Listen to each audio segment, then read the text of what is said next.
I think the rejection, it only hurts for 5 seconds, but the stories you tell yourself make it hurt even more. I was going through this, I was creating like a National Geographic documentary about all my failures and shortcomings in terms of why I didn't get this number. So I was at this concert, and there was a really pretty girl I saw through a mutual friend, and I was like, I gotta go talk to this person. So I started talking to her, and fast forward to the end of the concert, try to close, get the number, and ultimately get rejected.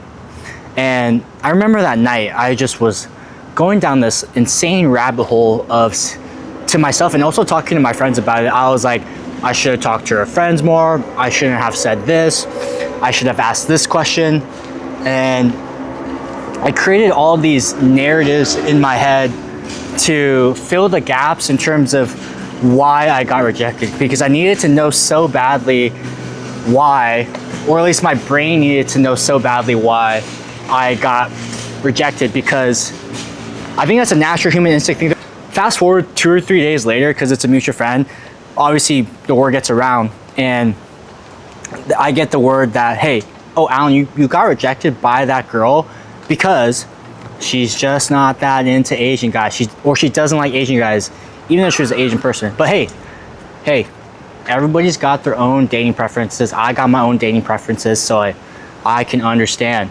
But the funny thing is, I try to analyze my performance to the T, thinking about all this shit, and I actually had no chance because I'm just not her type. I'm not white, and that's totally fine. I'm not pressed.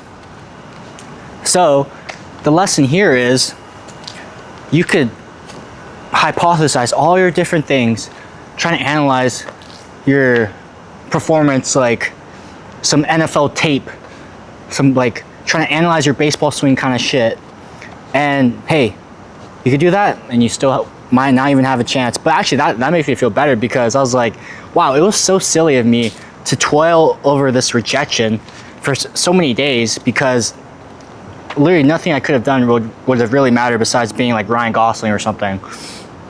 And I think that happens so much to people. Well, I guess especially myself. I don't know about you guys, but it's a normal thing when you get rejected and you're trying to figure out why something didn't go right. And I think it's important to have that reflective process, and to also improve your skill sets of riz and charisma and making people laugh in real social situations. That's really important. It's really important to put your best foot forward. And then once you go through the motion of, hey, asking the girl out or interviewing for the job, you got to know that you did your best to succeed, and you can't control the outcome, because sometimes the outcome is uncontrollable at times. And I'm especially going through this right now. I'm interviewing a lot, and I got to the final round for one company, and the recruiter was nice enough to set up a call with me to go over the feedback in terms of why I didn't get the job. And I remember when I was interviewing, I had all these hypotheses of like, oh, this slightly went wrong, this story could have been more clear, I didn't choose the right persona for this specific deck. And these are all hypotheses in my head, and I wasn't able to get a clear answer on any of these hypotheses until the recruiter actually factually told me why I didn't get the job. And he basically told me I didn't get the job because some of the story on the slide ordering wasn't as smooth as me. And I think that was really good feedback from him, and that helped me close the gaps of understanding why I didn't get the job, instead of me hypothesizing 5 different things that maybe I could have done better.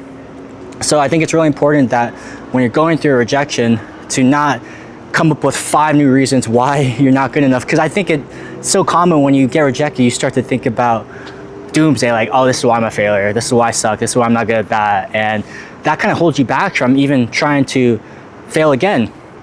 Because I think a lot of things in life that you might be trying to get, for example, a relationship, you might have to go on 100 awkward dates, and it's uncomfortable, and you're gonna get rejected, you're gonna reject people, you might say something wrong, whatever. You just have to go through these awkward moments. You're trying to, like me, I'm trying to get a job. I've done so many interviews. I might have to do 100 interviews. We'll see, for me to get to that desirable point. And I don't want rejection to be holding me back from applying to certain jobs just because I think I'm gonna fail or get rejected from it. And I think that's the most dangerous part about rejection is when people get rejected, obviously it doesn't feel good. People are telling you they don't really want you somewhere. But I think that fear of rejection holds you back. It's like me making these videos. Sometimes I make a video and the engagement is not what I expected. And I could easily just give up and not make any more videos, but that's me just being scared of rejection, and that's holding me back from what I want to do is not to doomsday when you get rejected, and just go with the facts that you have. But when you don't get the answers you might be looking for, you just gotta ask for feedback if the context makes sense, or just pick yourself up by the boots and move on. And the lesson here is not every rejection has to make sense. You just need to make sure it doesn't become the reason you stop going after what you actually want. And that's my stream of thought video for today. And thanks for tuning in, everybody.